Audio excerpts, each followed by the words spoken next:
Good morning, people. A lovely day, Sunday today. So, what do we do on a Sunday? Yeah, we go out to the workshop, don't we? I've done a little bit of the threading process for the plate, as we can see here. I've got all of these 36 holes threaded, one of them here, and still got a few left to go. Probably another 25, about 28 more holes to go. Now, the method of tapping them is I centre the plate up with the tap itself, run it backwards so it helps to locate in the small chamfer, and then pull down the quill to engage the thread, and then proceed to put a bit of threaded rod into the chuck hole there, or chuck keyhole, and then just keep on turning it and cutting the thread.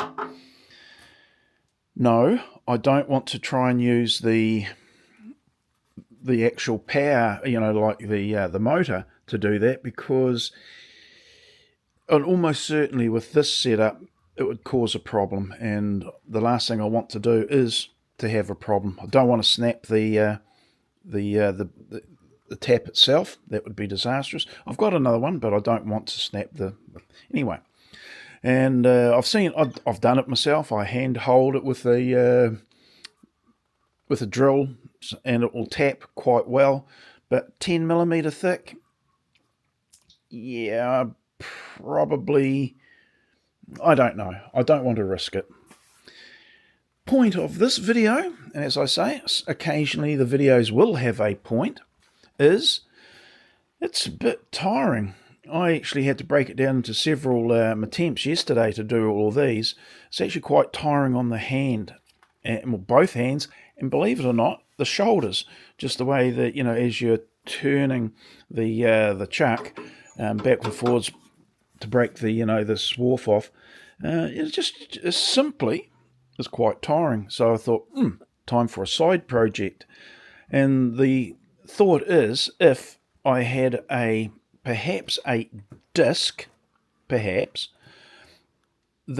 could attach to this, that will stick out, like a disc right round, or, sorry for not pointing the camera in the right direction, or a strip of wood that has a disc underneath it that I could engage an 8mm bolt into the holes. It means I could get it with my hand and possibly turn it easier, because it's actually fully engaged and permanently engaged in the chuck, because I have to keep on inserting, rotating the chuck with the bolt, with this threaded rod, and then it wears.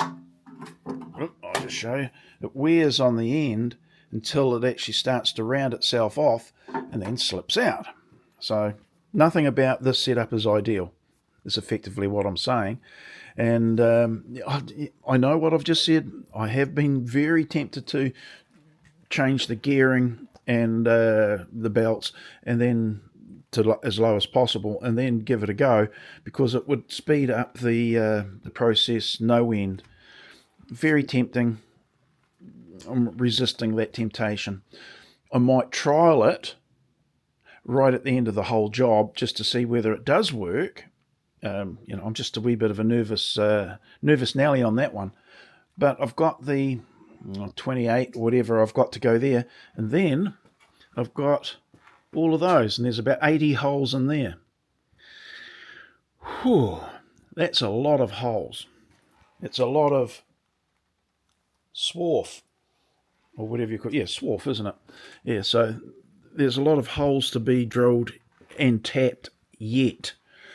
And then I might have a bit of a tidy up here today. I'll start reorientating the mess here around back up into the shelf, and I'm getting closer to making a decision of what I'm going to do here. The current thinking is I make this unit shorter, and I make this way, and make this one wider, and basically making two of exactly the same units up, having drawers across the center, which these two drawers here aren't too bad. They're nice and long, but then I'm not making use of the full length. So I'm put it this way, they're not giving any advantage to me. So I might as well have them a little bit shorter and more, or make use of them better. Because at the moment, as we come in here, this has got all the spanners, etc. In it, and other stuff, which is really not spanner at all. And that part of that problem is that jamming like that is because it's so heavy and so long. And then I've got the sockets in this drawer. Now I'd want to keep that, but I might be better served by having a deeper drawer that's shorter. That'll make it more stable and a little bit easier to work and to grab all the items. Because I've got so many different types of storage that I want to continue making use of, I'm trying to optimize the shelf spacings and widths. To make it work for one means that you're going to have gaps and that on the sides, so it's sides or the back. The idea there is shorter or shallower depth containers like this can still have a container like that behind it. So that's kind of ideal, actually. You can make use of any what you would normally consider waste space. On the sides, not so much. It's not going to be that big a gap that it's going to be usable. So I suppose the point there is not always can we be optimal in our spacings if you want to make it versatile for the different containers. So we've got this size container, we've got this size container, about the same width. Whoops, pointing camera in the right direction. Okay, these are about the same width, so that's good. This is quite different in these dimensions, but the width is the most critical one. About half size, so that's quite good. So there's these two types of containers. There's, of course, this type of container. This type of container, which just happens to be around about the same footprint as the other one, so that's good, but a bit wider. Then you've got this one, and then you've got the narrow containers, and then you've got those clear containers there. Yeah, it's all of that. So if I don't want to, how would you say, standardize it and only use one, which I really don't, I've got to be able to accommodate all these variants, and it winds up with not necessarily as neat a looking rack system as you do see some when they're all making them out of these, the storage out of these sort of containers, because those sort of containers aren't necessarily the ideal container for many of the things that I want to store, such as my screws. Can I? Yes, but they're not really a container like that type item, and many of them aren't a container item. Like perhaps I want to have some tool parts or accessories that, like down here, you can't see them, I can. That's what they are. So yeah, and these containers are just ideal because it's a kind of like a generic catch-all, just throw it in there and it's tucked away, thank you very much. So it's that sort of approach. And to try and standardize it to have one or two only containers, really, it's asking a bit much. Besides, which, who knows what needs to be stored later on. It's like my Dremel heat gun thingy over there. That's really best suited in a non-container type situation, and just in like these types, and better is just in these clear plastic containers, I'm suggesting. Hole saws, etc. So not only are they small, like the containers going to hold small items, but they may well wind up holding tools like or similar to that. So there's all that. Got too much on at the moment. I shouldn't really be worrying about doing the tapping of the holes. I should be more concerned about or focused on having this all tidied up, doing the clashing strips, get that sorted so that I can start to free up areas. And it's probably, I don't know whether I'm doing myself a disservice, but I thought for that same logic, I'd get rid of the tapping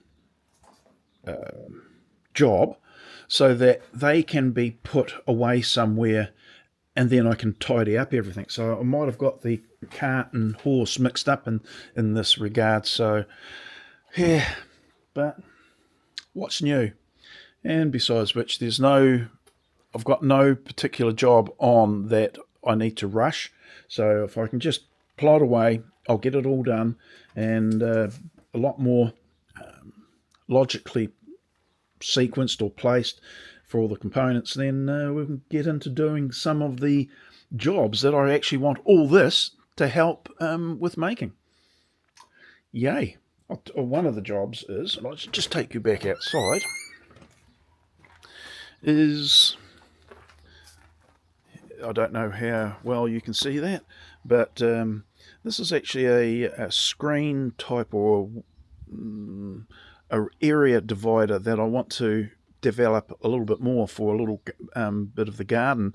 And I initially did that one utilising, or the very beginning of it, utilising a router to cut the half laps, which was exactly the wrong tool to use, all the way I had it set up anyway, put it that way, and wound up using the miter station, the miter saw for it, and it worked out equally as good and a whole lot easier.